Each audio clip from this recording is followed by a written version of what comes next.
I was profoundly moved by Morrie's attitude to life and attitude towards living. Hello, bonjour, shalom, and welcome to Culturally Jewish. I'm David Sklar. And I'm Ilana Zackon. On this week's episode, we chat with my theater director, Mariam Bernstein. Mariam is currently directing Tuesdays with Morrie, where I am currently playing Mitch Albom at the Winnipeg Jewish Theatre. Mama always wanted me to be a doctor, but I became an artist and that really shocked her. Now I'm interviewing people in the biz, pros and newish, but all of them are artists and they're culturally Jewish. Ilana, it has been a long time since we chatted. It has. What was your summer like? So packed. I'm still arriving mentally in Montreal. Okay. I've been gone for so long. I was in Australia for almost a month. Incredible. Just amazing. Highly recommend for people who want to go all the way across the world. It is worth it. Honestly, like hidden gem of the world. Everywhere was stunning. And then I had one day at home before jumping on a shuttle bus to go to KlezKanada. And then I had 2 days back in Montreal before I headed to Toronto for Ashkenaz Festival. So it's been a bit of a whirlwind. My body is like, what the heck is going on? But here we are. So back me up first. So after you returned from Australia, you went up north. It's in the Laurentians? Yeah. So in the past, I did it at Camp Brith. This year, they were trying it out at a resort camp called Le Petit Bonheur, or Abyssala Glick, which is what they called it Yiddishly for the purposes of KlezKanada. And yes, it's in the Laurentians, so about an hour outside of Montreal for those who aren't familiar. And it shares a lake with the camp that I went to growing up, Camp Masad. So I'd never been to that side of the pond, so to speak. So what happened at KlezKanada? What were people doing? What was the programming like? Yeah. So I was in the scholarship program. There was about 60 of us out of 300 attendees. And you could come for a variety of reasons. There was a lot of klezmer musicians, as you can imagine. But then there were also Yiddish scholars and academics, actors, theater makers, singers. And it was like going to adult band camp is like the way someone put it that week, where every single day there were options of workshops you could take in the morning and in the afternoon. And unlike camp where you have a counselor coming and like throwing water on you to wake up and making sure it's all really up to you. Like you could sleep through the entire day if you just don't want to show up. So it's the experience that you make it. Some of my favorite classes were the Yiddish choir. We did a 4-part harmony Yiddish folk song medley, which was super fun. And I really liked this other class with a theater instructor and professor from New York, Deborah Kaplan, that was called Theater Adaptation. So every day we looked at a different Yiddish source material. Like the first day we read a short story version of the Golem and then adapted it into a theater piece. And then the next day we looked at Yiddish poetry and did the same thing. And we kind of kept talking about how does one adapt this material and like what makes it compelling when you lose certain elements. So those were 2 highlight classes, but you could take a whole bunch of different things. And then at night, there was a nightly concert. Oh my God, that was probably one of the highlights of the entire festival. For example, one of the concerts was called Klezmer Kitchen Party, which was a band mix of Quebecois and Jewish musicians, and all using the same exact instruments. They would play a klezmer tune and then they would play a traditional Quebecois, like fiddle song. And it was very cool to see the back and forth. Another concert that I really liked was called Yiddish Songs of Social Change. And they covered a lot of different like struggles for social change, like, oppression of women and women standing up for their rights and, assimilation and all sorts of like workers' rights songs. And it was a whole concert that I just found out they actually are putting onto a CD or Spotify, whatever, however people get their music these days. Yes. I don't know. Honestly, Yiddish musicians, they had a table, a merch table, and there were CDs on it. So they probably will have a CD. But yeah, that was amazing. That was the Golden Thread Septet. So yeah, there was the nightly concert, and then that was followed by a live band performing klezmer music while everyone did social Yiddish folk dancing. Oh wow! And then, if you were still alive at like 9:30 p.m., I think, or 10, there was a late night cabaret where you could sign up, open mic style, and like it was like being in an underground club in Berlin or something. Some people had these crankies. Do you know what a cranky is, David? I don't. It's like a rolling image where you turn these knobs on top and it moves around. Yes. So this one person like designed this beautiful cranky that was all like black and white, inky, like gorgeous designs, and it was based on a Yiddish song. And then the another person sang the song as the cranky went along. And some people did poetry, music numbers. Like it was really cool. So that was like the week, and then on Shabbat we had like a whole Shabbos programming and a day of rest, and yeah, it was just like a whirlwind of performance. And everyone was just exhausted. Did you get any sleep at all? Very little. Okay. Very little. But it was like you were kind of on a high from all of it. Like no matter where you walked in the camp, you were hearing someone playing klezmer music, and that was super fun. That sounds so much better than my time going to like sleepaway camp up in the Laurentians. Like I still have PTSD from it, but this sounds this sounds like it's a much better time. It was a pretty good time. Yeah. And then I got to come home for a short hot minute and go to Ashkenaz Festival, which was really fun. I was only really there for one day of the festival, but we got to perform the new radio drama, Justice, a Holocaust Zombie Story, which was written by a producer, Michael Freeman.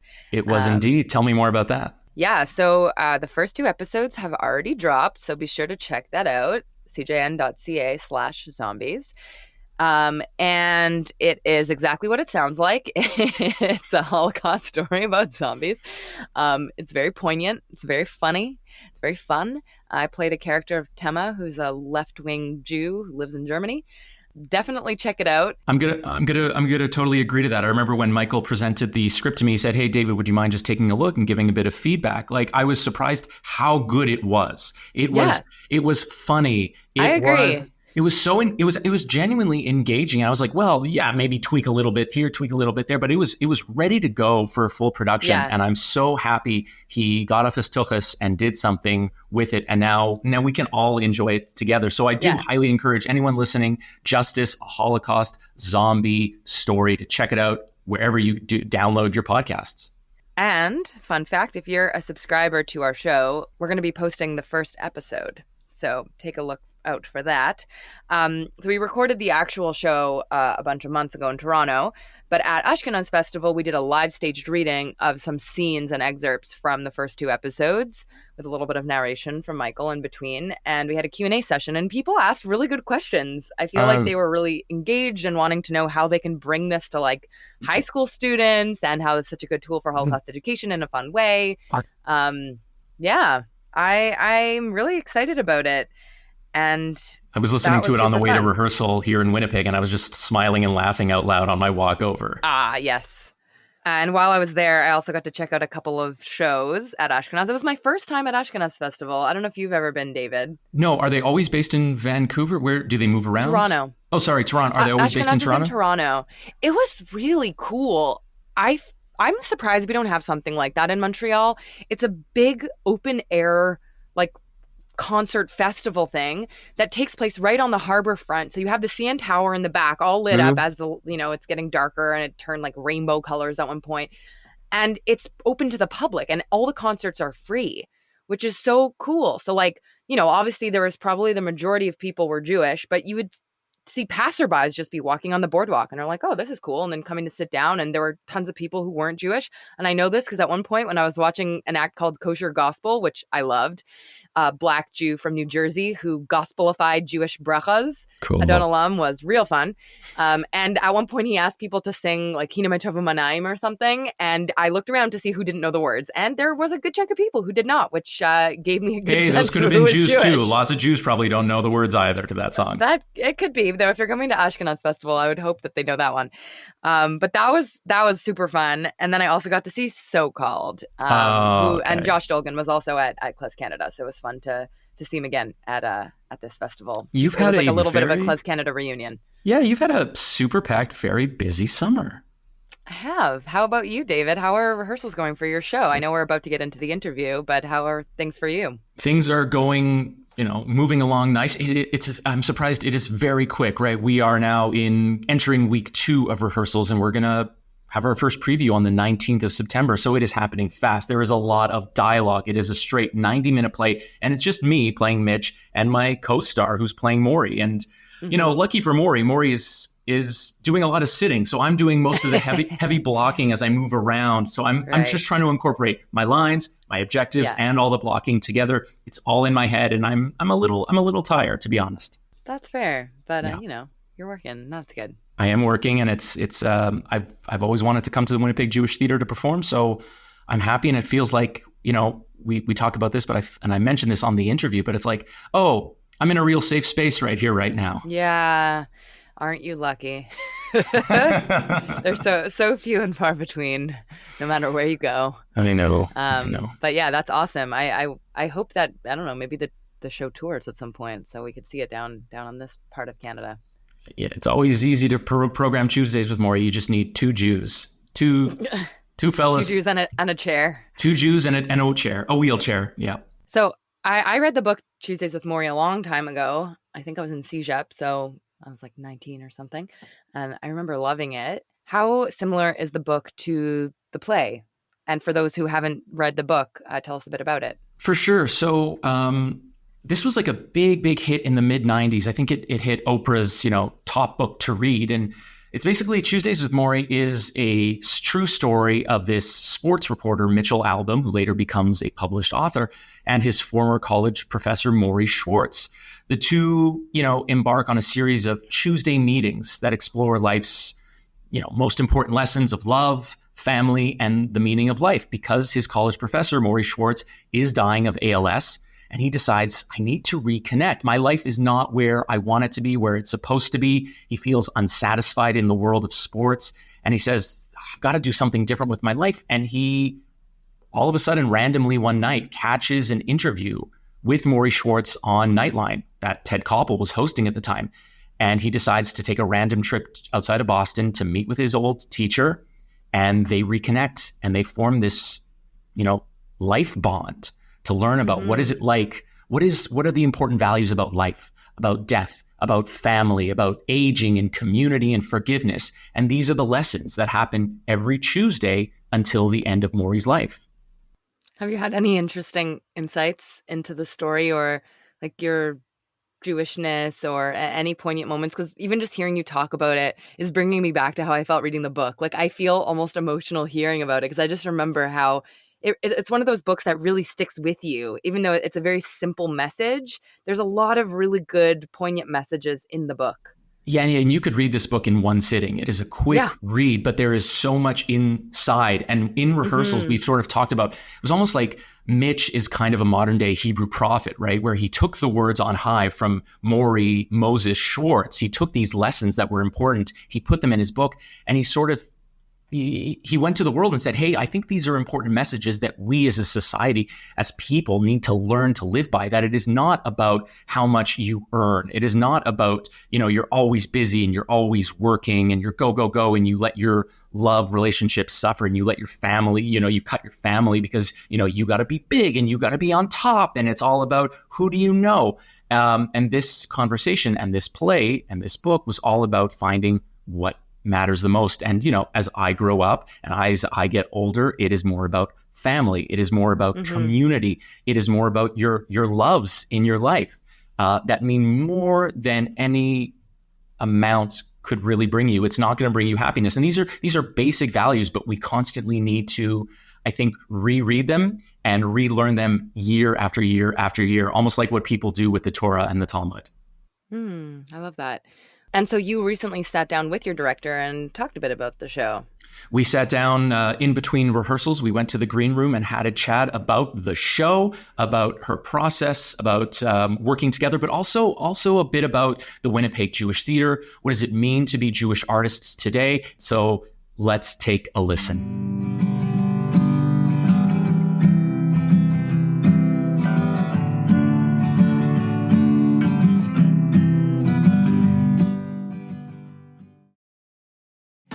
I can't date women right now because I'm too busy calling myself a piece of shit. I had a dysfunctional Jewish mother and I had a dysfunctional Native mother. I had 25 full years of utter struggle and failure. I started to realize the absurdity of my inability to let go of this monster of guilt. Sounds like fun, doesn't it? Hi, I'm Ralph Benrig. I'm the host of Not That Kind of Rabbi, where we look at people's spiritual journeys and take a little time for their self-reflection, and maybe yours. You can get it all at thecjn.ca/NTKR, or wherever you get your podcasts.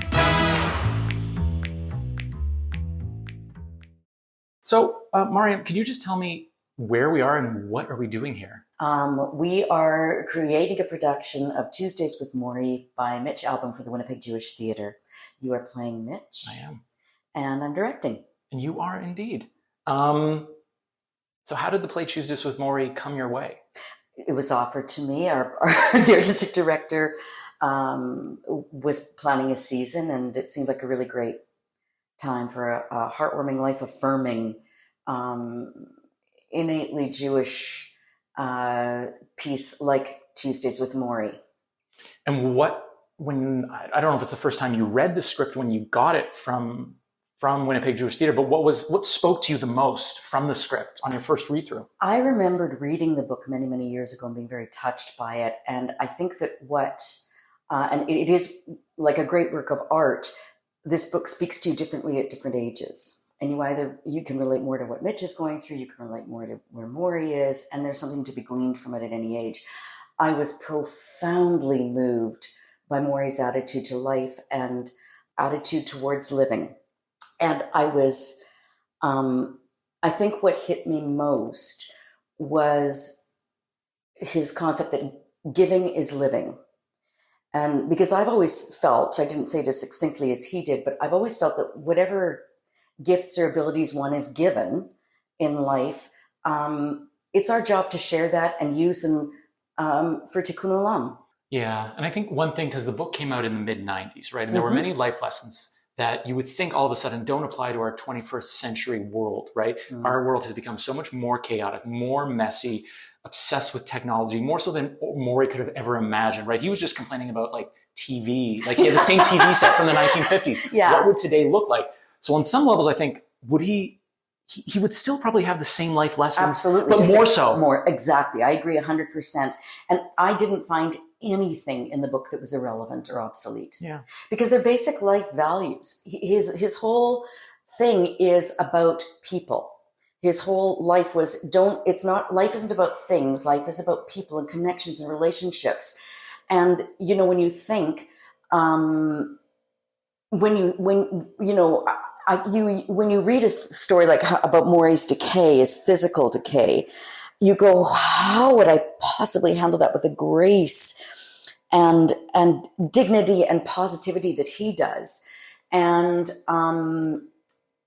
what would be most important to me? And I went, yeah, it wouldn't actually be doing theater or seeing theater. If I did have that limited amount of time, my priority would be spending time with the people I loved. And that's so that when he said, you want to do something for me? Visit, call. That's the best gift you can give me. I went, yeah. And that was the other thing that really hit me, was just how much he put people first. Because as I get older, I find that that's a priority, and not putting off seeing friends as much because you just don't know. Or family, you just don't know how much time you're going to have. Yeah, so those are the lessons, and they are, as you said, they still are relevant, but they change as you go through different cycles, right? Losing people, and that sort of affected me personally when I lost my dad 10 months ago. Like before that, we are different. I'm in a different stage than I was than a year ago. Yeah. But so has the Jewish community. The Jewish community has also changed in 100% in this year, and I am curious that. What has it been like here in Winnipeg? Because I'm not from Winnipeg. I don't know what it's like, but what has the Jewish vibe been like here since October 7th? Well, like everyone else, we're reeling. We are following, we've experienced, like everywhere else, increased incidents of anti-Semitism. And we follow very carefully what's going on in other centers and, of course, what's going on in Israel. And we all just feel far more vulnerable. in terms of, I had a friend of mine sent me a text today because he just had a coffee with an Israeli Jew. And what this man said was, we are simply navigating through this new world, seeking safe havens. And the safe haven can be places. It can very much be, we've had to reassess our relationships with everyone. As many people have. And some relationships have been severed or altered. And certain barriers have come down where you can still be, amicable or whatever, but the trust is gone. And there won't be the exchange of personal details or anything. Our barriers are up. We're very, I think, much more guarded in our dealings with the outside community. Which is very unfortunate because our community, which is so loving and so, I would always describe it as very non-binary, right? Very much open to all sides and really listening to each other, especially as actors, right? I need to understand and get in the skin of my character. But when it comes to something like this, it is right and wrong. It is good versus bad for some people. It's very simplistic and binary. It is. And it's very hard to convince those people that this is not a binary situation. If it were a binary situation, it would have been fixed decades ago. And they just reduce it to this, as you say, right or wrong thing. And yes, the artistic community has been one of, and certainly in theater, where people are the instruments. We are the instruments. The concept of a safe space to work has become even more important since Me Too and BLM, and the standards have really been upped, and the importance of being in a safe space when we're working, creating a safe space is front and center.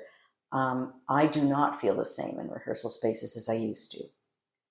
I do not feel as safe. I feel more guarded, and I don't feel I can be as open as I was before emotionally. And neither could I. And that's sort of what really attracted me to the Winnipeg Jewish Theatre in this audition was because, and I don't like using the word safe space, right? I never did before. And I was like, well, I know I'm going to be in a safe space for this production. It's true. And it was the first time really that I was like, oh, that is the difference. Exactly. And for me, I felt the same way too about coming back to WJT. And, and all the buzzwords of which safe space is one, when they cease to be buzzwords and become a very real thing when you're on the receiving end of it. Yes. And we now have procedures. We know what to do if we are not feeling safe in a space. And I wouldn't hesitate to speak up. Yeah. And I have spoken up. So it's, there are ways we now have strategies to deal with it, to protect ourselves and make sure that we are in safe spaces. So tell me a bit about Winnipeg Jewish Theatre, because I have a feeling from across this country, Montreal to Vancouver, not many people know that Winnipeg Jewish Theatre exists. People know about the Siegel Theatre. That is a Jewish foundational theatre. Mm-hmm. They talk about the, what's the one in Toronto called? It's of the Harold Green. The Harold Green. How did this come about and why? What was the need? Well, I think that the founders, and it was well over 30 years ago, Bev Arnovich and David Cohen, they wanted Jewish stories to be told. They wanted that to start to happen, and the community supported it. And it started out as more of a community theater, and then under artistic director Kayla Gordon, it became a professional theater and a PACT member. That's the Professional Association of Canadian Theaters. So it achieved official professional status and used professional actors and artists across the board. And, it hasn't been an easy journey, but particularly, with the rise of anti-Semitism that has been happening for several decades now, we do feel the importance of telling Jewish stories. And there is a sizable Jewish population here in Winnipeg as well, too, that really comes out to support this community. Yes, it's actually quite a relatively small community. I think it was around 18,000. It's something like that. It's double the size of Calgary. Yeah. And we are very, there is a strong history of theater here in Winnipeg. We had the first regional theater in the country. The Royal Manitoba Theatre Centre was the very first. It was founded by John Hirsch. So there is a long history of theater being a part of the artistic fabric here. And, and in particular, recent artistic directors have been very successful reaching out to other communities and appealing to more diverse communities and developing stories about how Jews are interacting with other cultures and things like that. And they did a piece, about the Israeli-Palestinian situation, and they're, while not an overtly political theater, it has been touched on, and it runs the gamut from cultural, family, Jewish stories and issues to struggles that we have. And of course, we always we try to keep educating about anti-Semitism and the Holocaust and the things we have endured. Yeah, and theater is one way to absolutely do that, through the art. Absolutely. Back to this show. Yes. What can someone coming to the show expect to see or feel or get out of it? If you hear that you're seeing a show about someone dying of ALS, you think, oh, God, it's going to be turgid and dreary and, oh, I can't face it. I find this play unbelievably uplifting because Morrie, and it's funny, Morrie is funny. Mitch and Morrie together are funny. And Morrie, right to the end, never loses his joy of life and his love, and he lived as well as he could right to the very end, because his mind, he said, as long as I can engage with people, I'm alive, I'm me. And it's so life affirming, this play. It's carpe diem, it's live your life fully, it's give to other people, enjoy the gift that life is. And that is a choice, and it's incumbent upon each of us to make that choice and to live with love. Love is everything. And the messages are so positive and things that we should remind ourselves of regularly. When I was rereading this book, I thought, this is a book that should be read every year. I could read this every year. And I also am reading a book he wrote before he got sick about aging gracefully, aging well, and aging so that it's not your declining years, they're years of growth. That is another key tenet of Morrie's, that aging, you do start to physically decay, but for him, it was an age of, you continue to learn, you continue to grow, you continue to become the person you were meant to be and the person you want to be. And the play really makes you stop and think, because one of the things he says to Mitch is, are you being the best human you can be? Are you being the human you want to be? And that is something that we should be asking ourselves frequently, because it comes down to our day-to-day choices, our day-to-day actions, not just the big ones. And that is of great value. I find this play, it's very moving. There's no question, because there's so much love in it, and a man loses someone he loves dearly. But it's so astonishingly true how the play also makes the point that when you love someone, you live on through them and the gifts they gave you. And so it is, Morrie's messages were very positive. And I think he would just be quelling, knowing the impact Tuesdays with Morrie has. Like, I can't even talk. And the path that Mitch's life took. Like, I sort of choke up every time I think about it, because he would, the nachas he would shep from it is just limitless. About who that he helped Mitch become. And Mitch has given so much back to the world. Back, and continues to. And he's found his voice as a writer. He's found his voice. And Mitch has just taken it so much further and given it to millions and millions of people in many languages, would just thrill him.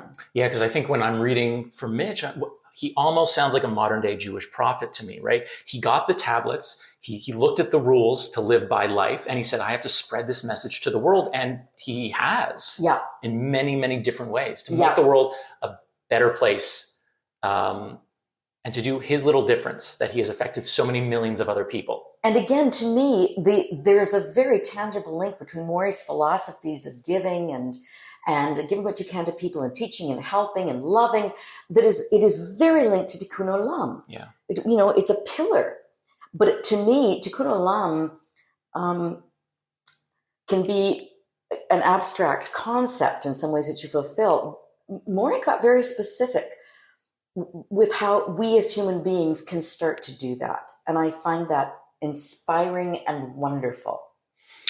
So I want to just imagine if Morrie had still been alive today, right now, and he saw the state of the world and everything, for the good and for the bad, that's happening. What message do you think he would try to send out to try to mend our ways or get us back on a path? We have to talk. We have to love one another. We have to understand each other. We have to reach out. We have to talk, because even when there were conflicts at the university, at Brandeis, where he was teaching, it was always we have to listen. We have to care. We have to love each other. And he didn't understand. Mitch says he didn't understand conflict and war. He just, it was all pointless to him and not the way to solve anything.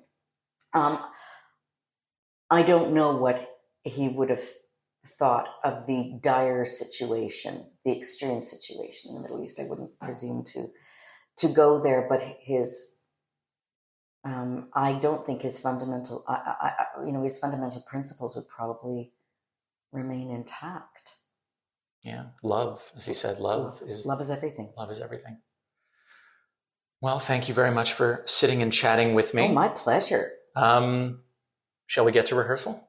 Yes, he's very good. I'm just going to say, our Mitch is very, very good. Yes. He's a mensch. My mom will hear that, so I think that'll put a smile on her face eventually. You done good. You done good, Mrs. Sklar.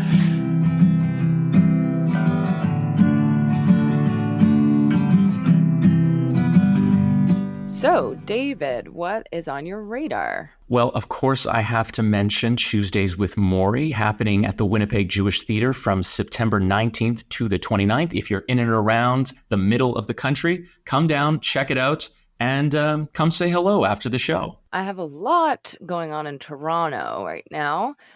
First, there is the Fall 2024 Arts and Culture Schmooze by the Cultura Collective, which is going to be happening in downtown Toronto, Fenster at Macomb, an event for Jewish artists and cultural workers to come together and connect. And you can also check out the exhibition, I Will Relate to You. That's happening on September 18th, and registration is until September 16th. And of course, happening in Toronto also is TIFF right now. So there's two films that I just want to bring your attention to. The first is the Bibi Files. It's basically about some key information regarding the investigations that have been happening for the past, 8 years, 10 years, about Bibi Netanyahu. It's a documentary by Alexis Bloom, produced by Oscar winner Alex Gibney. And the other film is a Palestinian film called No Other Land. It offers an essential and unflinching look of life under Israeli military occupation. So these two films are basically, I think, the only films that are either addressing or talking about Israel or Palestine or the Israeli-Palestinian conflict. Oh, wait, David. Our producer just sent us an update in real time that there is another Jewish adjacent movie. This one has nothing to do with the war, as far as I know from the description, but who knows? It's called Trans Mitzvah by Daniel Berman. It's from Argentina. It is a film in Spanish and Yiddish. It is about Reuben, who decides to hold a bat mitzvah instead of a bar mitzvah. 20 years later, Reuben becomes a celebrated figure in the Yiddish music scene. So if you are curious about that, and it's happening on September 6th. It's happening right now as we speak right now. So. I'm happy that you got to see the one non-conflict related movie. Well done. Anyhow, aside from TIFF, also in Toronto, on September 19th, is the Yiddish Cafe and Concert featuring Teresa Tova and David Warwick. This concert is an homage to the great European Yiddish cafes and coffee houses. It's taking place at the Al Green Theatre, And there's going to be a segment of the show that is a Yiddish open mic. That sounds really fun. If you want to read some poetry or perform a song, be sure to sign up for that. And that, again, is happening on September 19th at the Al Green Theatre in Toronto. All right, Ilana, that was a lot going on around this country of ours. I am probably going to get back to learning some lines for the rest of the day. And I hope you have a great week. The next time we chat, the show will be open. So break a leg. Thank you very, very much.